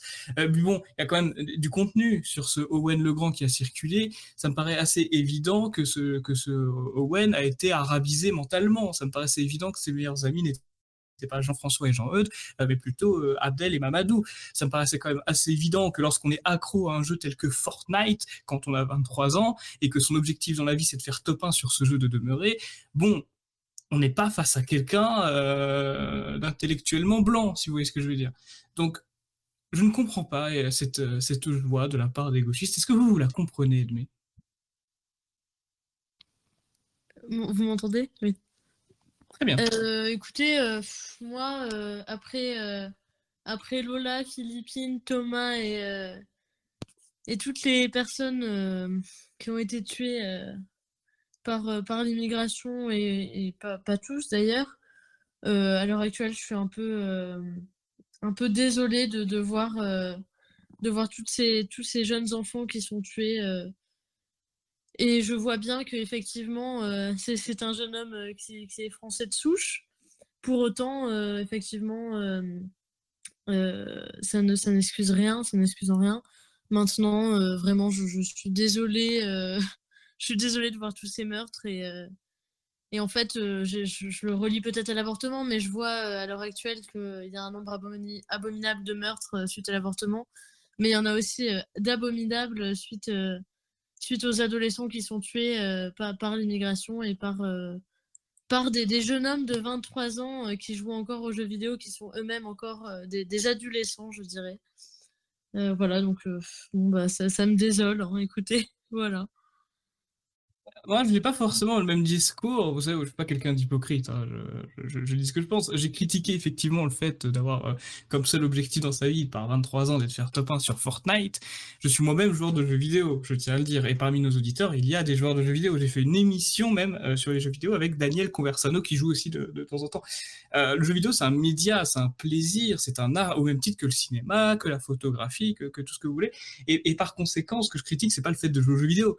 C'est le fait qu'évidemment, sa défaite avec Fortnite, je pense, n'a aucun lien avec sa furie meurtrière. C'est quelque chose qui est en garde à vue, très certainement, mais voilà, ça n'a absolument aucun sens. Ceux qui disent que les jeux vidéo rendent violents sont des abrutis. Je suis désolé. Je sais que la bourse du jeu vidéo va baisser parce que, voilà, malheureusement, à chaque fois qu'il y a un propos autour du jeu vidéo, les actions baissent et les investisseurs perdent confiance. Mais sachez quelque chose, les films aussi, alors. Si on dit que les jeux vidéo rendent violents, les films aussi. Et quand je vois que Schwarzenegger, qui est quand même le sénateur de la Californie, a fait les films les plus violents sûrement des années 80 dans le public mainstream, alors qu'il voulait interdire la vente aux jeux vidéo dans son état, en Californie, il a essayé d'interdire la vente aux jeux vidéo, c'est quand même assez hilarant, surtout bon, les jeux vidéo dans les années 80, c'est pas ce qu'il y a de plus violent. Donc voilà, je ne fais pas un discours anti-jeux vidéo, je dis juste que bon, Fortnite, voilà, il y a des gens qui jouent à Fortnite, il y a des gens qui jouent à des jeux un peu plus, un peu moins, je dirais juste un peu moins, pour éviter d'être trop dans le jugement. Mais voilà, je voulais éclaircir ce point, je ne suis pas contre le jeu vidéo, je joue moi-même, je critique pas le jeu vidéo, j'en fais pas non plus l'adoration, j'essaie de l'ambiance. Edmé, vous voulez prendre la parole? Oui, effectivement, je voulais ajouter qu'il avait déjà des problèmes psychiatriques. D'ailleurs, sa petite sœur l'a ajouté. Elle a été battue par son frère. Donc, effectivement, il me semble que ce n'est pas Fortnite qui a fait qu'il a tué une jeune fille. Effectivement, s'il était violent auparavant et qu'il faisait peur lui-même à sa famille, il me semble qu'il y a d'autres raisons derrière et que c'est pas vraiment... Enfin, c'est une belle excuse, quoi. Il y a quelque chose vraiment qui est derrière. Évidemment, c'est le gars qui a un problème. S'il avait vu un film d'horreur, il aurait peut-être fait la même chose, vous voyez. Bah, oui, Fortnite, je sais pas si vous connaissez, c'est un jeu tout mignon, il n'y a même pas de sang, c'est un graphisme très cartoon. Ça appartient à la Chine d'ailleurs, hein, il me semble que ça appartient à Epic Games, et Epic Games appartient à 49% à Tencent, donc c'est la Chine qui est derrière. Bon, on est loin d'être sur du hardcore, on n'est pas sur Doom, hein, ça va, quoi. Ça va, c'est un jeu très enfantin, donc il aurait très bien pu tuer quelqu'un après avoir vu un épisode de Pas de Patrouille, oui, hein, clairement. D'ailleurs, on a le lapin du futur qui a tweeté, qui a été retweeté par Thomas Joly, président du Parti de la France. 470 meurtres de la part de musulmans, ça n'a rien à voir avec l'islam. Un meurtre de la part du joueur de Fortnite, c'est de la faute des jeux vidéo. Je trouve que ça résume très très bien. Sauf que bon, dans un cas, c'est un peu vrai, et dans l'autre, c'est un peu faux. Bref, actualité suivante, si vous le voulez bien. Encore un... Non, on va passer à Pierre-Nicolas Lupes. Pierre-Nicolas Lupes, vous savez, c'est le récent secrétaire général du Parti de la France. Il a fait un communiqué de presse, malheureusement sur une autre agression, sur une attaque qui était survenue le 12 février 2025 à Grenoble. Je vais vous lire le communiqué de presse. Alors, Pierre-Nicolas Lupes nous dit: le Parti de la France exprime sa profonde indignation suite à l'attaque survenue le 12 février 2025 à Grenoble, où un individu a jeté une grenade dans un bar-restaurant, blessant 12 personnes, dont 2 grièvement. Ce nouvel acte de violence extrême est une énième illustration de l'insécurité croissante qui gangrène notre pays et de la hardiesse des criminels qui les poussent désormais à commettre des agressions avec des charges explosives. Un peuple lucide ne saurait tolérer que de tels événements se produisent sous peine de disparaître. Nous dénonçons fermement les politiques migratoires laxistes qui ont conduit à une augmentation de la criminalité et de la violence sur notre sol. Il est urgent de reprendre le contrôle de nos frontières et de mettre fin à une immigration massive qui menace la sécurité des Français. Par ailleurs, le laxisme judiciaire contribue à cette situation alarmante. Les délinquants violents doivent être sanctionnés avec la plus grande sévérité, sans possibilité d'aménagement de peine. Il est grand temps de restaurer l'autorité de l'État et de garantir la sécurité de nos citoyens. Le Parti de la France appelle à une refonte totale de la politique de sécurité intérieure, incluant une tolérance zéro envers la criminalité et la délinquance, une réforme profonde du système judiciaire pour assurer des peines exemplaires et une politique migratoire stricte visant à protéger notre nation. Il est de notre devoir de garantir la sécurité et la tranquillité du peuple français. Nous ne pouvons plus tolérer que des actes barbares menacent notre mode de vie et nos valeurs. Alors Alexandre Simoneau, est-ce que vous avez quelque chose à ajouter au communiqué de notre camarade secrétaire général du Parti de la France, Pierre-Nicolas Lupes? Il est parfait. Parfait son communiqué. Non, je n'ai rien à ajouter. Pierre-Nicolas, toujours les bons. C'est le fin juriste du Parti de la France. Il a toujours la bonne formule. Mais c'est vrai, ce qui est insupportable, c'est ces massacres de jeunes enfants, de jeunes adolescents. Je dis pas que c'est dans l'indifférence la plus totale, mais ça devient tellement récurrent et habituel que, à vrai dire, c'est insupportable. Et je vous avoue que père de 5 enfants, je suis jamais rassuré de. Je disais tout à l'heure à ma fille, tu veux aller à la Tour Eiffel avec une amie, mais je lui dis, écoute, fais attention, cache bien ton téléphone portable, cache bien ceci, cache bien cela. On vit dans un climat d'insécurité insupportable, qui est la conséquence directe, et je le dis, je le redis, de la politique, de l'inconsciente politique d'immigration qui a été pratiquée dans notre pays depuis 40 années, parce que la source de l'insécurité et de cette insécurité sauvage, violente, c'est évidemment l'immigration et rien d'autre. Nos parents ne connaissaient pas cela. Donc il s'est bien passé quelque chose. C'est pas mai 68, c'est pas le faites l'amour pas la guerre, c'est pas le non eux ils demandaient non le niveau d'insécurité que nous connaissons aujourd'hui, le niveau de barbarie que nous avons aujourd'hui quasiment quotidiennement, en tout cas hebdomadairement en tout cas, c'est la conséquence directe de la politique d'immigration qui est pratiquée dans notre pays. Laisser rentrer n'importe qui, n'importe quoi, ils feront n'importe quoi sur n'importe qui chez vous. Voilà, c'est très simple à comprendre. Laisser rentrer n'importe qui, n'importe quoi, ils feront n'importe quoi sur n'importe qui. Nous en sommes là. mais nous allons continuer à nous battre. On va se battre pour nous, on va se battre pour nos parents, pour nos aînés, puis on va se battre pour nos enfants et pour l'avenir de notre pays. Voilà, qu'est-ce que vous voulez?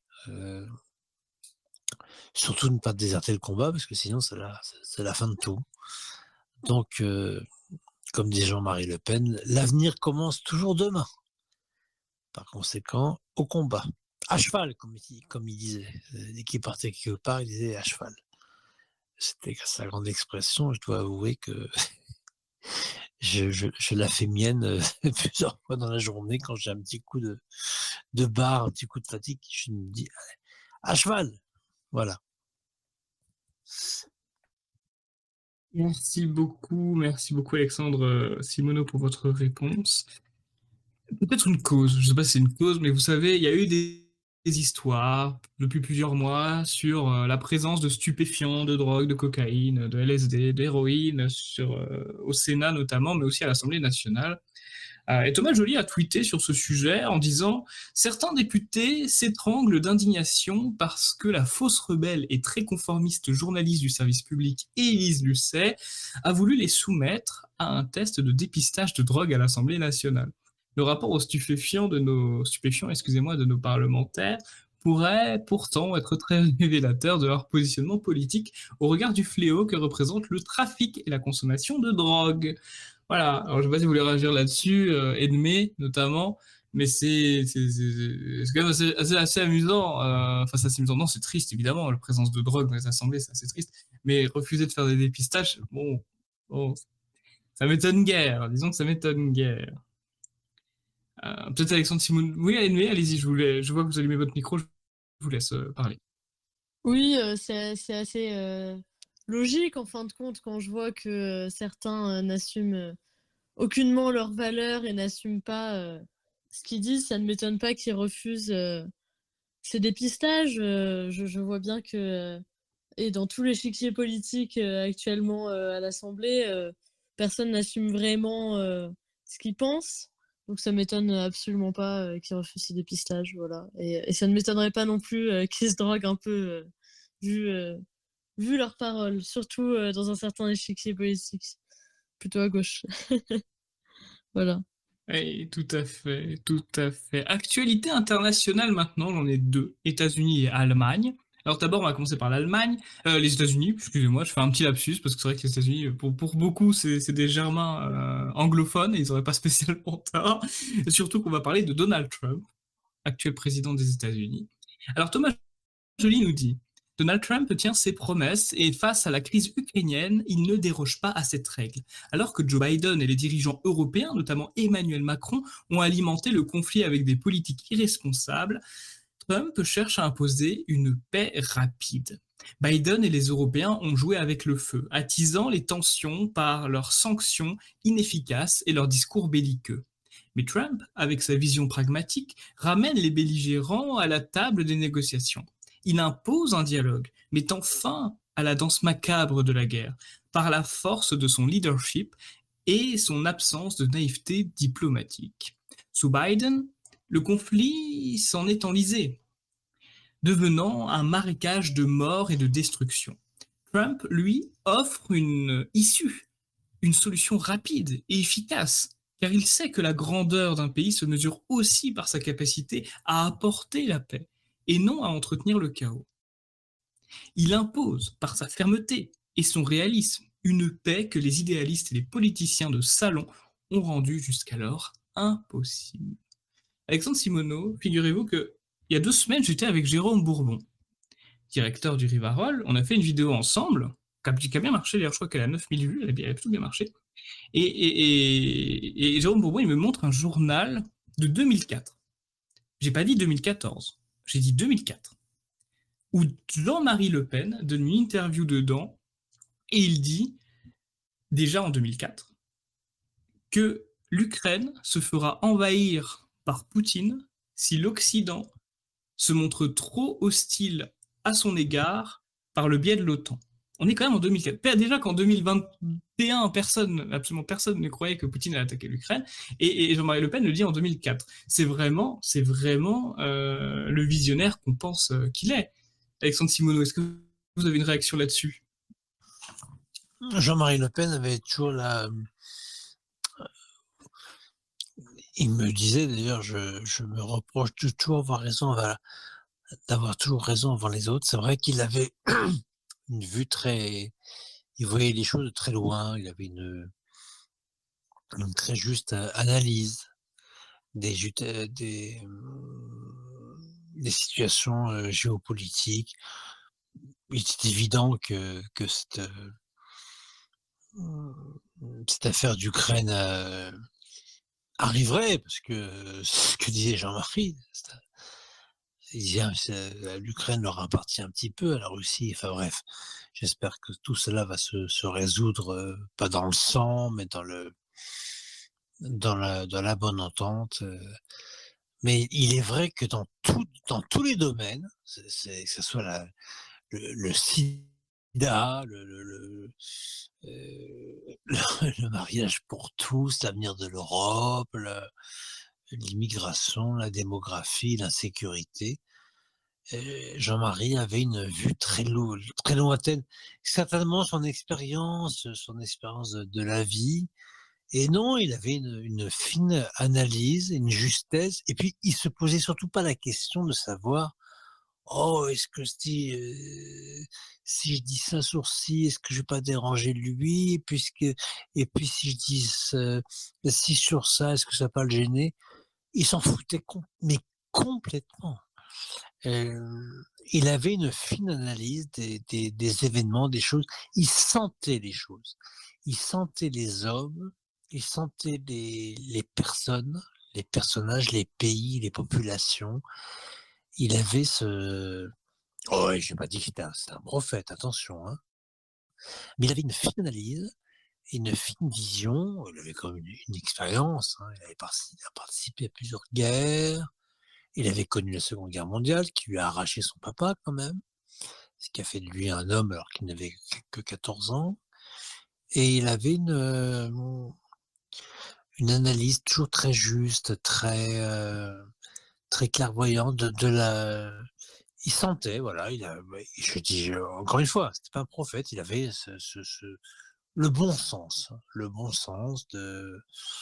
de voir les choses. Il était je le dis, hein, sans concession, il était un parfait partisan du président Poutine et un parfait partisan du président Trump. Il n'y a aucun problème là-dessus, ça je peux le dire, sans droit d'auteur, sans risquer d'avoir un procès de ces abominables filles. Non, il était trumpiste et poutinien. Je sais pas si c'est ou trumpiste ou trumpien et poutiniste, mais oui. Dans les deux cas, il se réjouissait en tout cas, et ça, il me l'avait dit, qu'est-ce que je suis content que la Russie soit dirigée par Poutine, qu'est-ce que je suis content que l'Amérique soit dirigée par Trump. Ça, c'était vraiment je dis pas que c'était ses copains, mais en tout cas, il se retrouvait parfaitement dans ces dirigeants qui étaient fermes, qui défendaient les intérêts de leur nation, qui étaient sages, calmes, droits. C'est beaucoup de qualités, hein, pour être des chefs d'État et puis surtout d'une nation de cette dimension.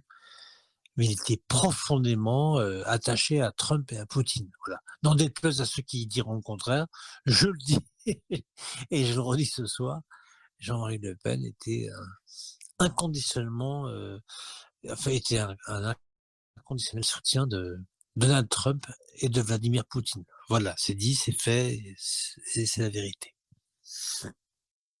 J'étais allé chez... Oui, d'ailleurs, je rappelle pour nos auditeurs et les adhérents que le Parti de la France est neutre dans le conflit Russie-Ukraine. Il y a des gens qui sont plutôt pro-russes, il y a des gens qui sont plutôt pro-Ukraine, mais ça, c'est plutôt de l'ordre privé, et que nous, notre ligne officielle, c'est la neutralité, l'appel le plus rapidement possible. En tout cas, j'avais été voir, il y a 2 ans, j'étais allé chez Jean-Marie Le Pen pour regarder un match de rugby. C'était Pau contre Paris. Ça s'est joué un point près, d'ailleurs, c'était un match assez incroyable.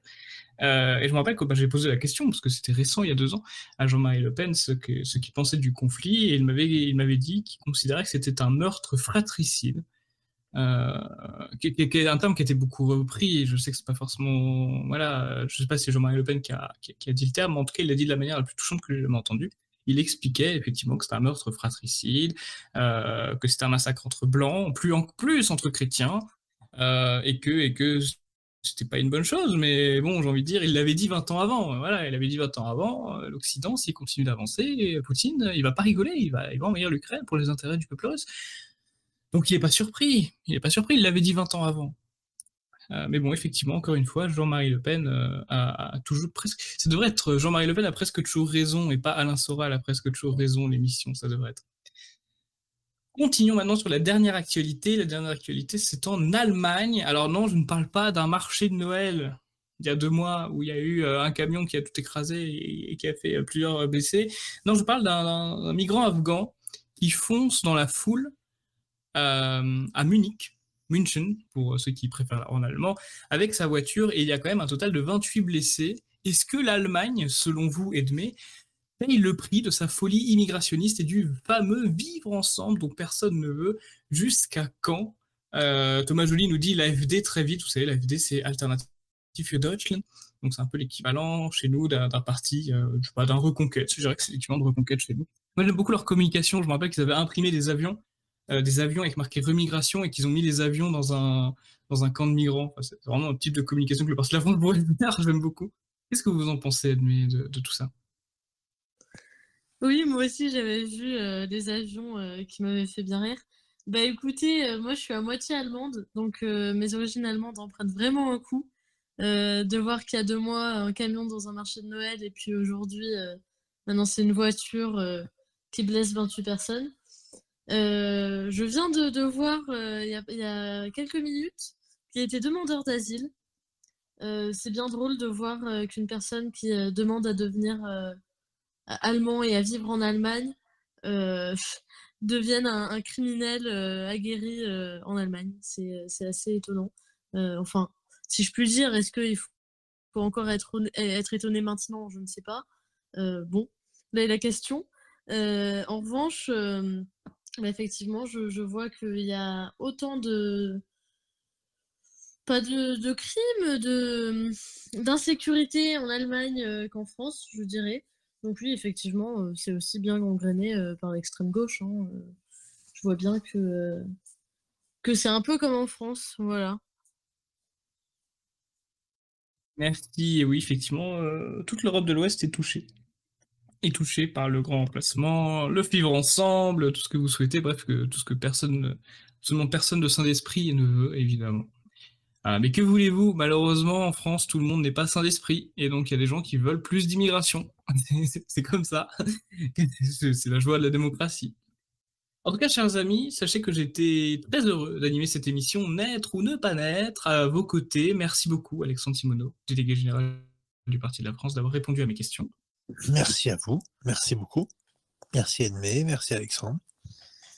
Je rappelle qu'on peut retrouver votre entretien que j'ai sorti dimanche, il y a 4 jours, où vous parlez notamment de Yann Le Pen, la mère de Marion Maréchal Le Pen, qui fout dehors l'abbé Laguérie pendant qu'il donne l'extrême onction à Jean-Marie Le Pen, notamment. C'est pas pendant. L'abbé Laguérie... À la fin. Voilà, il avait administré à Jean-Marie 3 sacrements sur 7, excusez du peu, à savoir le sacrement de pénitence, la confession. Il lui avait administré la Sainte Communion, il avait communié, ce qui ne lui était pas arrivé depuis 80 ans, ce qui n'est pas peu de choses pour une âme, n'est-ce pas, de recevoir ce sacrement, et puis l'extrême onction. Oui, mais regardez cette vidéo, c'est un épisode très triste, parce que, mon Dieu, pourquoi des filles s'acharnent-elles à empêcher un prêtre catholique, parfaitement catholique, d'apporter les derniers sacrements à leur papa? C'est une chose que je n'arrive pas à m'expliquer. J'aurais peut-être une explication plus tard, mais j'ai des idées sur la chose, n'est-ce pas? Mais oui, c'est une chose incroyable. Alors, oui, regardez cette vidéo, c'est intéressant. Merci Alexandre, merci beaucoup. Avec grand plaisir. D'ailleurs, j'ai publié aussi une vidéo il y a 4 heures, enfin il y a 4 heures, non, il y a 6 heures maintenant, le temps passe vite, vous savez, Oui, où Thomas Joly explique qu'il a porté plainte contre TF1, 20 minutes, La Voix du Nord, Le Courrier Picard et L'Opinion t'as bien raison. pour diffamation. Pour Ben, diffamation. et ben, il va gagner, ça fera rentrer des sous dans les caisses du Parti de la France. C'est très bien. Parce qu'il va gagner, forcément. Mais Thomas s'est jamais exprimé là-dessus. Thomas Joly, négationniste. Enfin, c'est quoi ces histoires? N'importe quoi. Absolument, n'importe quoi. Mais comme Non, vous mais l'avez dit, voilà. surtout que Thomas et moi, je crois qu'on a 4 ans ou 5 ans de différence. Nous sommes nés. Un an. 1 an, oui, bon, d'accord. Il a 48. Voilà. Nous sommes nés 30 ans après la guerre. Enfin, bon. Mais j'aimerais bien savoir qu'est-ce que Thomas Joly a fait ou dit pour être qualifié de négationniste. C'est extraordinaire d'affubler comme ça les gens d'étiquettes. Non, mais ça va être intéressant. Il a très bien fait de porter plainte parce que les procès seront intéressants. Bah absolument, absolument. Et de toute façon, qu'est-ce qu'il a dit? Bah écoutez, ce sera à TF1 de le prouver devant le tribunal. Ce sera au TF1 de le faire. Jamais, à ma Je sais, je le connais mieux que quiconque. Oui, depuis que je suis, en tout cas en tant que président du Parti de la France, il ne s'est jamais exprimé sur ces sujets sacro-sensibles, n'est-ce pas? Donc je vois pas pourquoi il serait affublé de ce qualificatif. Non, mais ça serait intéressant. Ce qui est intéressant dans les plaintes, c'est... Moi, je suis juriste de formation et j'aime bien le déroulé des instructions. C'est toujours intéressant. On va voir. Il a très bien fait. Excellente initiative. On verra bien. C'est pas révisionniste, c'est négationniste. C'est direct, hein. C'est même pas que je révise, non, c'est je nie. Ah bon, on va voir, parce qu'il n'a jamais rien dit à ma connaissance. Hein. Donc, on va voir. Non, mais il peut gagner, parce qu'ils ont les organes de presse se permettent tout et n'importe quoi, ma foi. Et comme ils ont de l'argent, l'occasion de renflouer nos caisses. Tout à fait. D'ailleurs, justement, nous, on en a besoin de renflouer nos caisses pour pouvoir poursuivre le combat. Donc, n'oubliez pas, je vous invite à aller dans le lien dans la description. Il y a un Tipeee, il y a une adhésion en ligne, donation, n'importe quoi, don en ligne, pardon, excusez-moi. Oui, donation. N'oubliez pas. Oui, c'est autre chose. Tout de suite.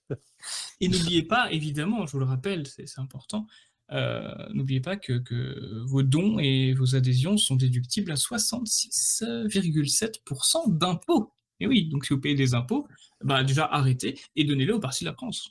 Ce sera beaucoup mieux. Plutôt que de financer les associations pro-migrants et LGBT. Ce sera beaucoup mieux. Et merci beaucoup à Edmé, responsable Génération Pro-Vie de Bordeaux. Merci à vous, Edmé. Merci, Edmé. Merci beaucoup, Edmé. Bien, merci à vous. Voilà, je pense que mes derniers mots, ce seront prions. Vraiment, c'est le plus important. Il faut savoir que le bon Dieu nous écoutera. Il sera présent dans nos combats. Tout à fait. Merci, Edmé. Il faut prier pour tous les enfants qui ont été avortés. Voilà. Je pense qu'ils sont entre les bras de notre Seigneur et de Notre-Dame. Je m'inquiète pas pour eux. Oui. On appelait ça autrefois le massacre des saints innocents. Enfin, c'est la même chose. Ce sont les mêmes. Hein. Massacrés dans leur innocence. Voilà. Mais merci beaucoup, en tout cas, pour vos témoignages. Je pense que c'est très important pour les auditeurs d'avoir une femme qui parle de l'avortement. C'est important parce que tout le temps, les gens disent « Ah, vous, les hommes, pourquoi vous parlez de ça? Vous parlez de ci, c'est une affaire de femmes. » Et je pense que c'était super que vous interveniez ce soir en tant que femme et jeune femme pour parler de cela, parce que ça donne beaucoup de crédibilité à notre combat. Donc c'est super. Merci beaucoup. Merci à vous. Je vous en prie. Absolument, merci beaucoup à vous. Et il y aura un lien j'imagine, compte Telegram ou peut-être site internet de Génération Pro-Vie. Et demain, vous m'envoyez ça en privé pour que je puisse le mettre sur la rediffusion YouTube. Et en parlant de diffusion YouTube, je compte sur vous pour partager évidemment l'émission, commentez, dites-moi ce que vous en avez pensé, faites des suggestions de thématiques, toutes les thématiques n'ont pas été encore faites, ou du moins les invités. Excusez-moi Alexandre Simoneau, hop, est-ce que vous pouvez je couper votre micro, excusez-moi. Et je vous souhaite une très bonne fin de semaine, je vous donne rendez-vous dimanche pour un Fast and Curious avec Jérôme Bourbon. Je rappelle que la dernière fois que j'ai fait un Fast and Curious avec Jérôme Bourbon, ça a été diffusé sur BFM TV, je tiens à le rappeler. Donc là, on va voir ce que ça va donner cette fois-ci. Et je vous dis rendez-vous la semaine prochaine pour un nouvel épisode du Forum du Parti de la France. Prenez soin de vous, bonne fin de semaine et au revoir tout le monde.